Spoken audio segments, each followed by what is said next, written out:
of the amazing things to come from the short-lived TikTok ban is the fact that people, real life people in China, people in America, in the West, are now directly sharing their everyday lived experiences. And for what I can see, there are a lot of surprised people in America and in the West that are seeing with their very own eyes the reality in the ground or on the ground of people living in China. And now for me, that is a fantastic thing. People are sharing their experiences and getting to understand each other. That has to be a big positive, and I think people are realising that they have much more in common than they think. Currently, I am in Beijing Park in the centre of Beijing. It's getting ready for Chinese New Year. Stick with me, I've got more to say.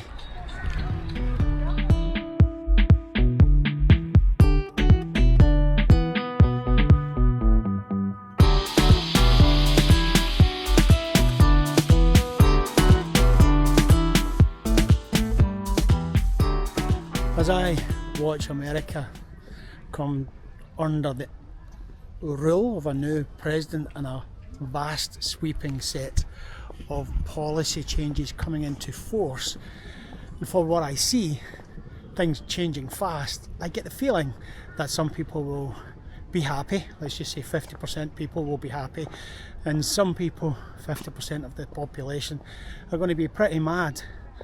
Yeah, and this pendulum swing of emotions will go back and forward as new policies are enacted and people react to how things will impact them.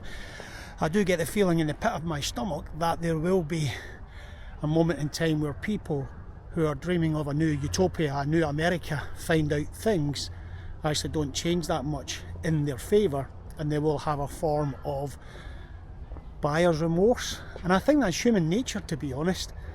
To be fair, we raise our expectations too high only for them to be disappointed, because we often raise our expectations from our own point of view on how things will affect just us. I read that as humans we can only think in forms of ourselves mostly, and then in our tribe, which is roughly about 100 to 150 people, and then after that we cannot fully comprehend the world because it's beyond our realm of critical thinking. So there is that. It is just beautiful here. This is China. So yeah, I will continue. So an example of that buyer's remorse is that I'm old enough to remember the Tony Blair government, the Labour government, coming to power in the UK. And then I know now, with hindsight, the beauty of hindsight, I now know how that ended. And there was a lot of people in the UK that edged towards buyer's remorse as the Blair government shifted policies and made changes that didn't sit well with the general population. And I always pause on that word hindsight, because in its simplest form it just means learning from history. But it is surprising how as humans we don't tend to learn from history. So I guess we will be forever in this external strife to fight our corners and to defend our rights over the rights of others, to take back or take something from others, something that belongs to someone else because of some perceived grievance or hidden agenda about that's our land and so on. It is like watching toddlers fight over the one toy, when there is a cupboard full of toys, perfectly good toys that are there for everyone to share. So there is that.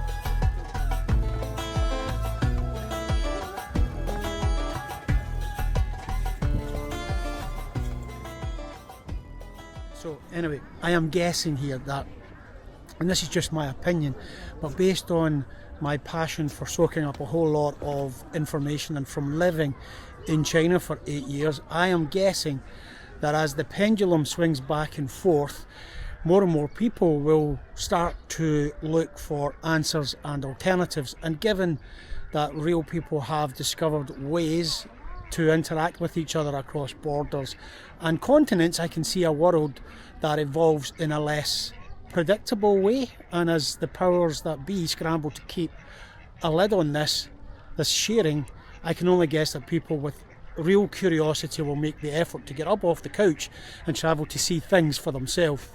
I think there will be more people who now want to experience real life and spend their money in doing just that, because it is daunting financially to live a more traditional life in the West. People will want to escape and live more in the moment, and that escape can take many forms, from losing yourself in drugs, alcohol, consumerism, or other forms of hedonism.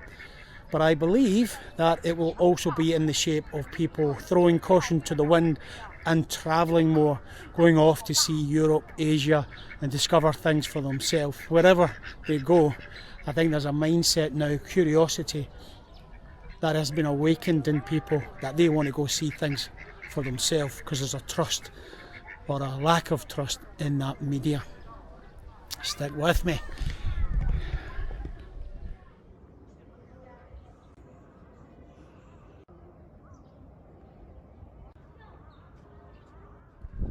Gotta say, parks in China are just on a different level here. But with that burst of, I want to live my life for the moment, especially from the younger generation who are so much more well informed these days thanks to things like TikTok, I hope that more and more people of all ages get curious about travelling to China.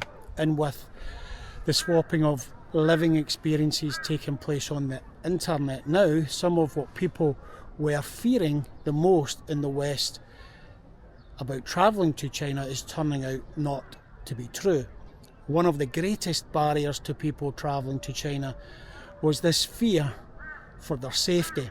That fear fed by the media that China was not safe for travellers, that fear, that perception based on poor information, is evaporating with every swap of real lived experiences. And it's exciting. Almost finished. Have a look at this.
Happy 新年快乐 Happy New Year How long you 就你来中国多久了 In China yes 8年哦对8年8年一直在北京吗对北京哇很厉害谢谢 Happy everyday Thank you bye bye So to wrap up my chat for this day, for this week, me I am happy to confirm that having lived in China for 8 years and having travelled around China to many cities and places inside China, I can confirm without a doubt that China is incredibly safe. And if you do take the time, the chance, get the opportunity to travel in to China, you will experience one of the most beautiful countries in the world that has amazing history, outstanding food, smart, welcoming people, and you will see for yourself a world so different from what you were led to believe that you will feel strongly once you can see clearly that I am sure you will throw your voice into the chorus of people who are saying just the same as what I'm saying, and that is you have to go to China to see for yourself, and when you do you will be amazed at what is going on there, and you will then push for more peace and demand from your politicians, our politicians, a lot less conflict. And that for me, Ian here in Beijing, that for me can only be a good thing. As I always say, peace out, take care of yourself, find your voice. I know you told your friend you're not okay. And tell me what's wrong and why you never said you felt that way. And guess you're trying to stay strong and fake a smile until I look away. But I've known you too long, it hurts to watch your blue eyes fade to gray as you fade away.